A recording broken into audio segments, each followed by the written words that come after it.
The air in my Cambridge apartment always smelled like old books, ambition, and the distant, muddy scent of the Charles River.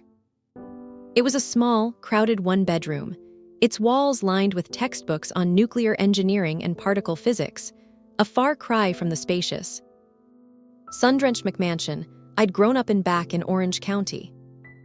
But it was mine. Every sticky note on the fridge, every mismatched coffee mug, every late-night takeout container was a testament to a life I was building on my own terms. That life, I was sure, was about to implode. My phone buzzed on the cluttered desk, cutting through the focused silence. The screen lit up with a name I'd been dreading: Mom and Dad.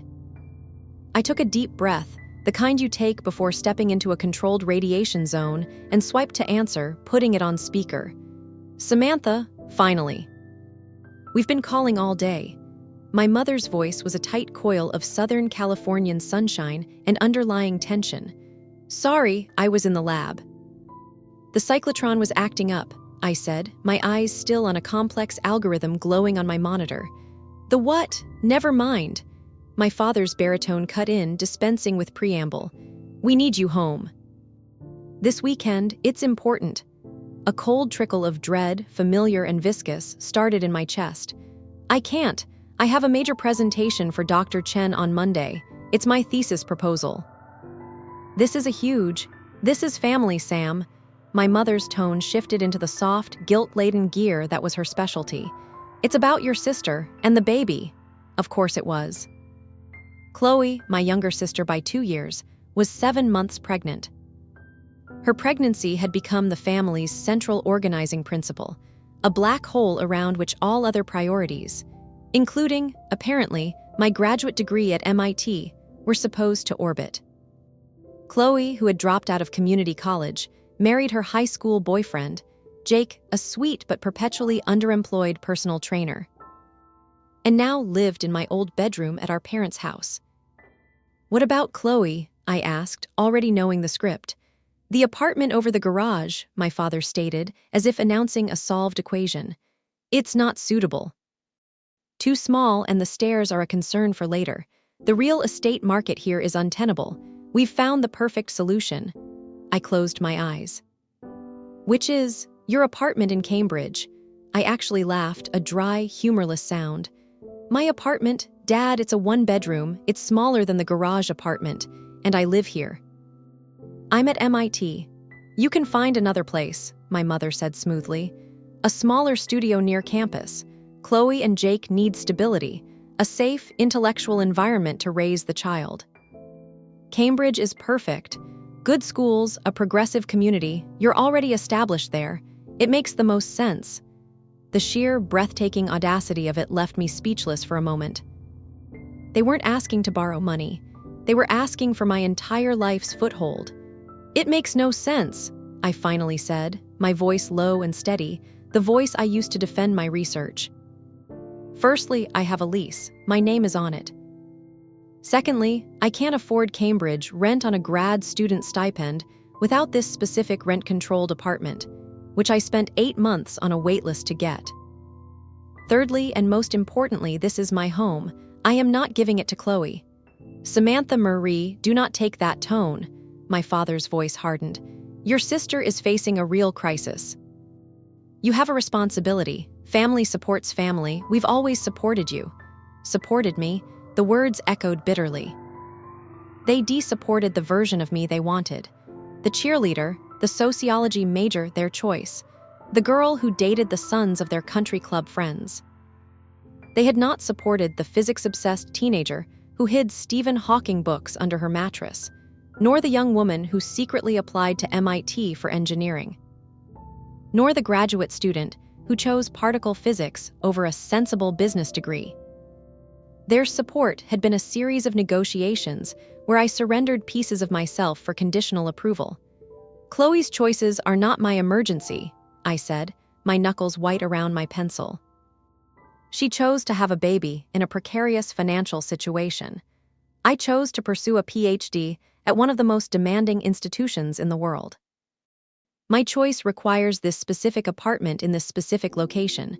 Her choice does not entitle her to my reward. A sharp gasp from my mother. How can you be so cold? This is your niece or nephew. You would let your own flesh and blood struggle when you have the means to help. I don't have the means.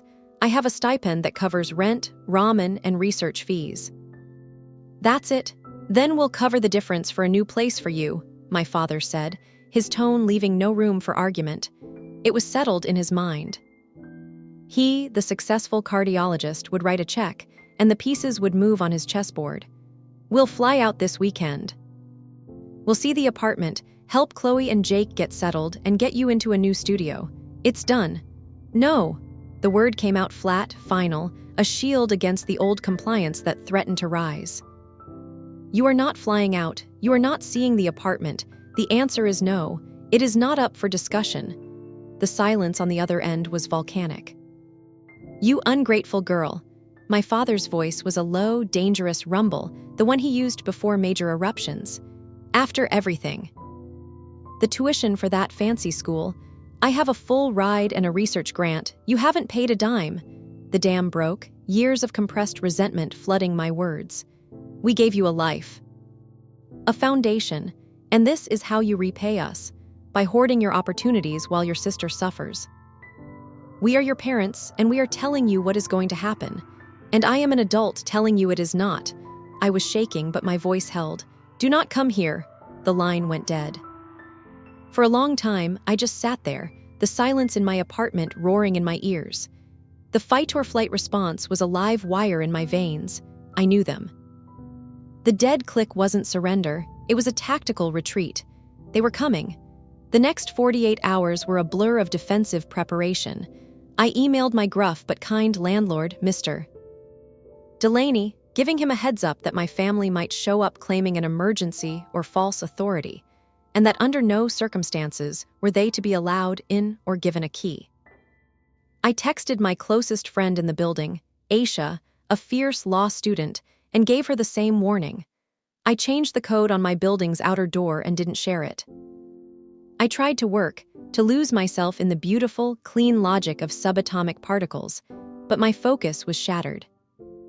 The anxiety was a physical weight, a specter of the past haunting my present sanctuary. They arrived on Sunday morning. I saw them from my third-floor window. My father's gleaming Lexus SUV, an alien vessel double-parked on the narrow Cambridge street. My father emerged, immaculate in a polo shirt and khakis, his face a storm cloud. My mother, in crisp linen, looked around with an expression of mild distaste. And Chloe, waddling slightly, her face puffy, leaning on Jake. My phone buzzed. Mom and Dad. Then a text, "We're here, let us in." I didn't respond, I watched. My father jabbed at the intercom panel. After several tries, the main door buzzed, someone else was leaving. They slipped inside. My heart hammered against my ribs. A minute later, a firm knock on my door. "Samantha, open this door." Now, my father's command echoed in the hallway. I took a deep breath, smoothed my sweater, and opened the door, but only as far as the security chain would allow. The sight of them in my narrow hallway was surreal. They seemed too large, too bright, too much for my small world of quiet struggle. "Take the chain off," my father said. "No. You can say what you need to say from there." My mother peeked past him, her eyes scanning my apartment, no doubt cataloging the mess, the worn furniture, the sheer smallness of it. "Oh, honey, you do need a new place. This is so cramped." "It's perfect for me," I said, my voice tight. "Sam, please," Chloe whimpered, tears welling. "We're desperate, just for a year. Until we get on our feet." "You can get on your feet in Orange County, with Mom and Dad's help," I said, refusing to let her tears breach my walls. "This isn't the solution. We are the parents, we decide the solution." My father's composure cracked. He pushed against the door, but the chain held. "Open this goddamn door." "No. You need to leave, you are trespassing." His face darkened to a terrifying shade of purple. "Trespassing, I am your father. This childish rebellion ends now." With a violent jerk, he threw his shoulder against the door. The old wood splintered, and the security chain, cheap and worn, snapped with a pathetic ping. The door flew inward, slamming against the wall. I stumbled back. He stood in my doorway, breathing heavily, the broken chain dangling from the frame. The violation was absolute, more profound than any slap could have been. He had literally broken into my home. "Get out," I whispered, the words scraping my throat. "We are not leaving until you see reason." He strode in, my mother and Chloe filing in behind him, Jake lingering awkwardly in the hall. My father's eyes swept over my desk, my open laptop, my books. "You will pack a bag. You'll stay in a hotel tonight. We will sign the lease transfer papers tomorrow. Your things will be moved to storage until we find you suitable lodging." He reached for my laptop, as if to shut down the work that was my life. "Don't you touch that." The voice that came out of me was not my own. It was low, icy, and carried a resonance that made him pause. It was the voice of someone who understood fundamental forces, who knew that true power was not in bluster, but in immutable law. He turned, stunned by the tone. "What did you say to me?" I said, "Get out of my home, now. Or I will call the Cambridge Police Department and have you removed for breaking and entering, criminal mischief, and harassment." I already had my phone in my hand, my thumb hovering over 911. "You wouldn't dare." His confidence was back, but it was brittle. "Try me." I looked past him to my mother and Chloe. "All of you, get out." "Sam, don't do this," Chloe cried. "You did this," I said, my gaze never leaving my father's. "The minute he broke my door, you all chose your side. Now leave." My father took a step toward me, his hand rising slightly. It wasn't a clear threat, but it was an echo of old intimidations. The air left the room. "Go ahead," I said, my voice eerily calm. "Give me the evidence. It'll make the restraining order that much easier to get." Something in his eyes shifted. He saw not his defiant daughter, but a stranger. A woman with nothing left to lose, standing in the ruins of the familial bond he had just shattered. He saw the cold, unflinching gaze of someone who had already grieved them. He lowered his hand. "You are no daughter of mine." "Finally," I breathed, "we agree on something." With a final, searing look of contempt, he turned and walked out. My mother, weeping silently, followed, pulling a sobbing Chloe with her. Jake shot me a look of bewildered apology before disappearing. The silence they left behind was deafening. I walked to the broken door, pushed it closed as best I could, and leaned my forehead against the cracked wood. I didn't cry. I just breathed through the shockwaves. Then I got to work. First, I called the police. I filed a report for breaking and entering and property damage. The officers were professional, taking photos of the broken chain and splintered frame. Having an official report was my first layer of armor. Next, I called Mr. Delaney again, explaining what happened. He grumbled about the damage, but to my surprise, said, "Crazy family. I'll get it fixed tomorrow. Don't worry about it, kid, just keep him out." Then, Sarah Chen, my faculty advisor, I went to her office, and in a voice that only shook a little, I told her everything. She listened, her sharp eyes missing nothing. "Do you feel safe?" she asked first. "I do now." "Good, your focus is your defense, your work is your territory. Let me handle the rest." She made 2 calls, one to campus security, putting my apartment and lab on a watch list for any disruptive family members. Another to a lawyer friend who specialized in harassment cases. By the end of the day, a formal cease and desist letter was drafted, ready to be sent to Orange County. I changed my number. I blocked them on all social media. I set up an email filter that sent anything from their addresses straight to a folder labeled Evidence, which I forwarded to my lawyer. The siege, as I thought of it, continued from a distance. Pleading, angry voicemails left on my old number, which I kept for documentation. Letters. A FedEx envelope containing a printed 30-page family agreement outlining my duties. My lawyer sent the C&D, the police report number was cited. The barrage slowly, then abruptly, stopped. In the new quiet, I thrived. My thesis proposal was accepted. I spent my days in the lab, my nights with friends like Aisha, who became my chosen family. We celebrated small victories with cheap wine and large ones with slightly less cheap wine. 6 months later, I was offered a dream postdoctoral research position at CERN in Switzerland. I took it without a moment's hesitation. The week before I left, I sat in my narrow-paired apartment, the Cambridge summer light streaming in. I thought about them.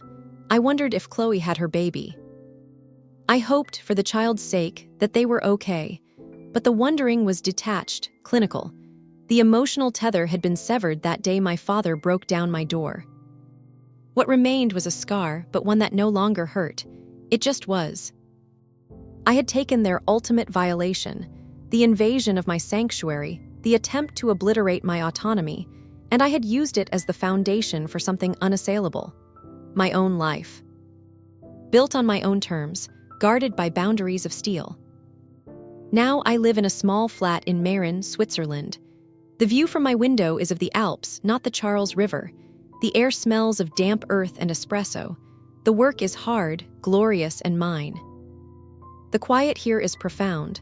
It is the quiet of a battle long ended, of a peace hard won and deeply cherished. It is the sound of my own freedom, and it is the only sound I need. If you find yourself having to build a life apart from the one you were given, know that it is not an act of betrayal, but one of bravery.